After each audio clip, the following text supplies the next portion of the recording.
엄마랑 어린이랑 같이 가고 있어요. 오토바이가 지나갑니다. 가는데 아이고. 다시 부딪혔나요? 갑자기 어린이가 부딪혔는지 안 부딪혔는지 명확치는 않은데요.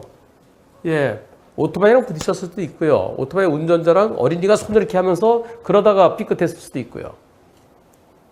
오토바이가 책임보험밖에 안 됩니다. 그런데 사고 나는 순간 딱 보니까 여기 바닥에 어린이 보호. 우와, 나 큰일 났다. 나 민식이법 위반이다.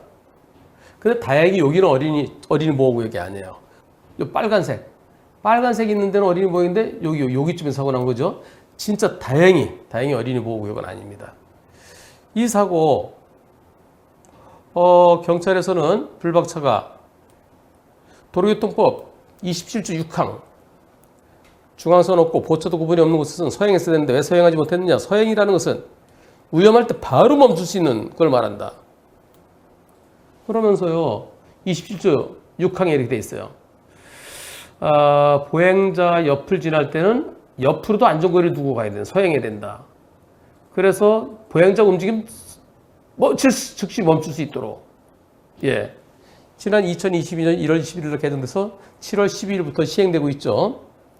그러니까 지금처럼 이렇게 주택가 이면도로 보행자 가면 옆에 보행자 뒤를 졸졸 따라가든가 아니면 거리를 뚝 둬야 된다는 거예요. 그리고 갑자기 들어오더라도 멈출 수 있어야 된다는 거예요. 경찰도 보행자가 들어오면 갑자기 들어오더라도 서행했으면 즉시 멈췄을 텐데 왜 그렇게 못했느냐. 지금 멈추긴 멈췄어요. 멈추는데 부딪힌 거죠. 다시 한번 영상 보시면 보행자 가고요. 네, 멈추면서 어디서 조심해라? 보차도 구분이 되지 않고 중앙선이 없는 바로 이런 곳입니다. 또 보행자 우선도로라는 게 따로 있고요. 또 주차장 같은 도로 이외의 곳. 이런 데서는 보행자가 보이면 보행자랑 내가 알아서 내 사고 나면 운전자 잘못이라는 거예요. 보행자 보호 의무 위반이라는 거예요. 엄마가 일부러 민 거냐? 에이, 그건 아니죠. 주변 사람들이 그렇게 하는 거는 그건 아니고요. 어린이가 잠깐 오토바이 오는 걸 모르고 그런 거예요. 수사관한테 뭘 요청해야 될까요? 경찰서에서는 책임보험밖에 안 되니까 종합보험 들어있으면은 종합보험 처리를 끝나는데 많이 다친 거 아니니까요. 지금 2주 진단 정도 나온 것 같아요. 맨몸으로 가도 떼어주는 이라고 그렇게 하셨는데 어린이가 다쳤으니까 진단서가 나왔겠죠. 그래서 기소 의견으로 검찰에 보낸다고 합니다. 다쳤는지 안 다쳤는지 제가 다투더라도 의미가 없나요? 저 어린이가요. 부딪혔어도 다칠 수 있고요. 손을 내밀어서 갑자기 딱 이렇게 하다가도 이렇게 하다가 다칠 수 있죠. 지금은 어린이 충분히 다칠 수 있어 보입니다. 다시 가는데 이 정도만 다칠 수 있어 보여요. 진단서를 다툴 수는 없습니다. 어린이 6살이래요. 목하고 손목에 2주 염좌 진단이랍니다. 2주 염좌 진단이고요. 종합보험은 없는데 다행히 운전자 보험은 가입되어 있다네요. 그래서 벌금이 나옵니다. 변호사 비용이 지원이 된다고 합니다. 근데 변호사 비용은 나중에 법원에 기소된 때만 나올 거예요. 정식 기소된 때만 나오는지 아니면 약식 명령에 대해서 피고인이 정식재판 청구에도 다 나오는지 그건 좀 살펴보세요. 최근 건 되는데 옛날 거는 정식 기소만 될 거예요. 그래서 어쩌면 변호사 비용은 지원 못 받을 수도 있어요. 2주 진단이면 벌금 나오죠. 종합보험 안 될 때 벌금 주당 한 50만 원 정도 될 겁니다. 그럼 한 100만 원 벌금 나올 거예요. 그나마 운전자 보험이 있으니까 100만 원 벌금 나오더라도 그걸 내면 돼요. 지금 이 사건 과연 제가 잘못이 있습니까? 무죄 다투고 싶으면은 그럼 나중에 약식 기소됐을 때 정식 재판 청구해서 변호사 선임해서 싸워야 될 텐데요. 운전자 보험에서 나오면은 거기서 변호사 선임하는 거고요. 안 되면 국선 변호인 해야 되겠죠. 근데 이게 지금 바뀐 법에서는 무조건 보행자 보호하라는 거예요. 무조건. 그럼 어떻게 될까요? 보행자가 저기 앞에 가고 있을 때 오토바이가 보행자보다 먼저 지나가려고 가지 말라는 거예요. 여기서 어떻게? 빵빵 빵빵. 그래서 완전히 엄마랑 애가 이쪽으로 비키는 걸 본 다음에 지나가라는 거예요.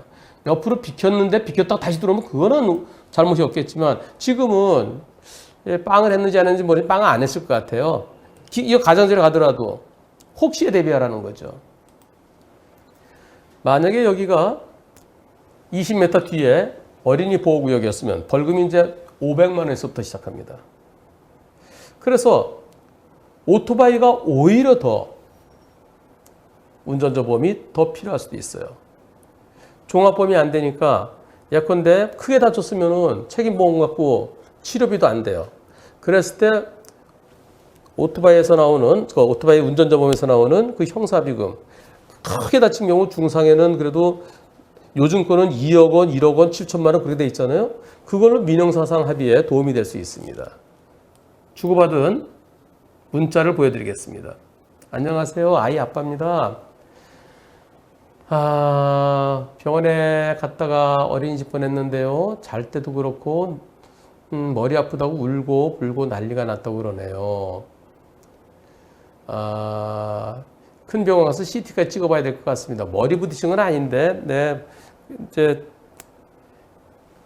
아까 부딪히더라도 팔 이쪽에 어떻게 부딪히는 것 같죠? 부딪혔는지 안 부딪혔는지 명확치는 않지만 병원비도 많이 나올 것 같아서 대인 접수 부탁드립니다. 제 연락처는 어디입니다? 예, 보험 접수했습니다. 치료 잘 받고 필요하시면 연락 주세요. 네, 아이 아빠입니다.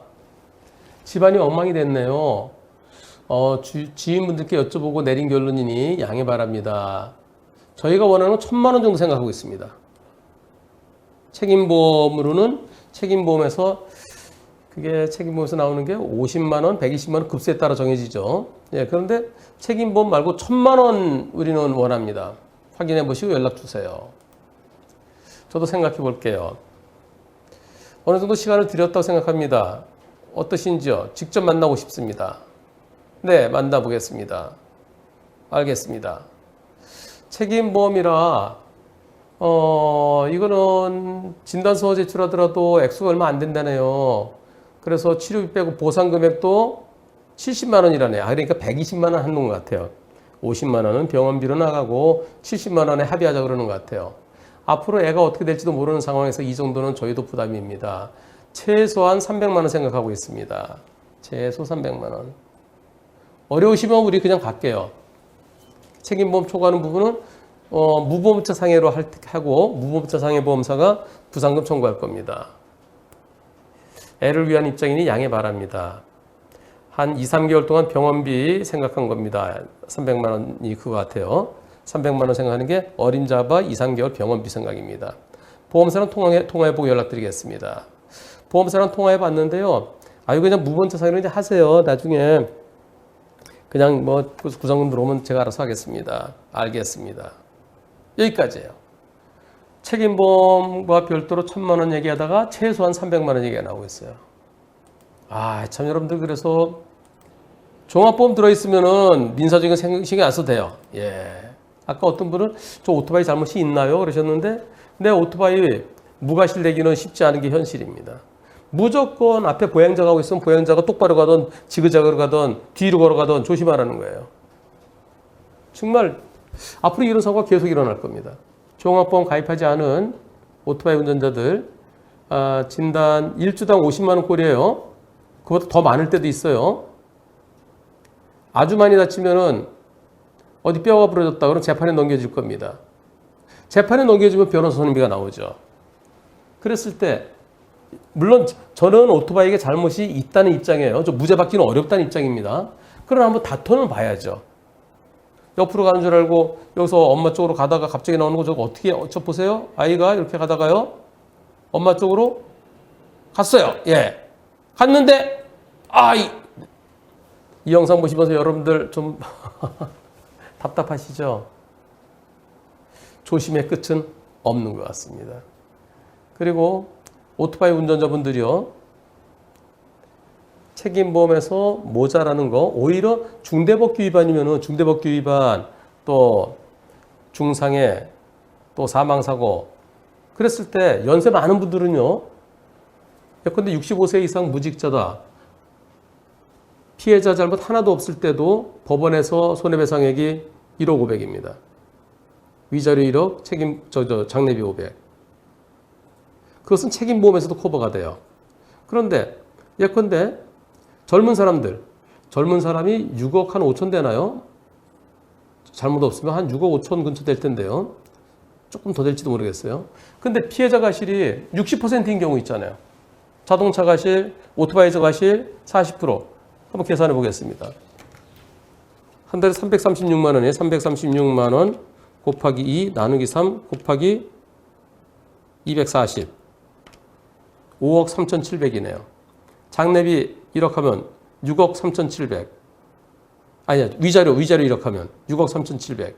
여기다가 장래비 500 하면은 6억 4천, 약 6억 5천 정도 됩니다. 6억 5천 곱하기 0.4 하면은 2억 6천이에요. 그럼 2억 6천이면 1억 5천은 책임보험에서 나와요. 모자라는 1억 천, 1억 5천 나오니까 1억 천. 이것이 무보험자, 운전자 보험에서 요새 거는 2억 지원되잖아요. 그럼 2억으로, 자, 2억에 합의해 주세요. 그럼 2억으로 합의가 되면은 민형사 합의가 커버가 될 수 있습니다. 그래서, 그렇다고 해서 여러분들 일부러 종합보험 가입 안 한다. 그건 안 되는 거예요. 근데 오토바이처럼 종합보험이 가입이 안 되는 경우, 어려운 경우, 그럴 때는 만일에 대비해서 운전자 보험에 가입하는 것이 필요합니다. 오히려 오토바이에게 더 도움될 수 있습니다. 저 어린이 별 이상 없기를 바라고요. 그리고 원만히 잘 해결될 수 있기를 바랍니다. 그리고 무보험차 상해로 치료한다 하더라도 글쎄요, 병원에 하루 통원 입원할 정도는 아니고요. 통원 치료 하루에 얼마 나올까요? 하루에 한 2만 원 좀 더 나올까요? 일주일에 한 두세 번 간다 치더라도 일주일에 10만 원은 안 넘겠죠? 한 달이면 40만 원, 두 달이면 80만 원, 세 달이면 한 120만 원. 예, 나중에 그걸로 치료하고 무보험차 상해에서 불박차 오토바이 운전자에게 부상금 청구할 겁니다. 그 부상금 청구했을 때 그때는 이제 과실을 따지죠. 과실 따져서 어린이 과실이 30%일지 50%일지 그 이상일지 그건 이제 나중에 거기서 얼마 내놔라 그러면 다 주지 마시고요. 네, 과실 따지자. 그럼 그쪽에서 그럼 소송 건다. 소송 걸어라. 법원에서 과실 판단 몇 대 몇으로 볼까요? 오토바이가 더 잘못했을까요? 어린이가 더 잘못했을까요? 어린이의 잘못은 엄마의 잘못이죠, 결국은. 참 좋은 운전자 상해보험 한문철의 초기 대응 플랜. 변호사님, 제발 도와주세요. 어린이 보호구역 사고를 비롯한 중대법규 위반 사고, 무단횡단 사망 사고를 일으켰을 때 경찰 단계에서 무척 불안하고 답답하실 겁니다. 사고 초기부터 변호사의 도움이 절실한데 왜 운전자 보험에서는 그게 안 되는 걸까요? 그래서 저 한문철이 DB손해보험과 함께 운전자를 위한 운전자 보험을 만들었습니다. 보험 체결 전 상품 설명서 및 약관을 읽어보시기 바랍니다.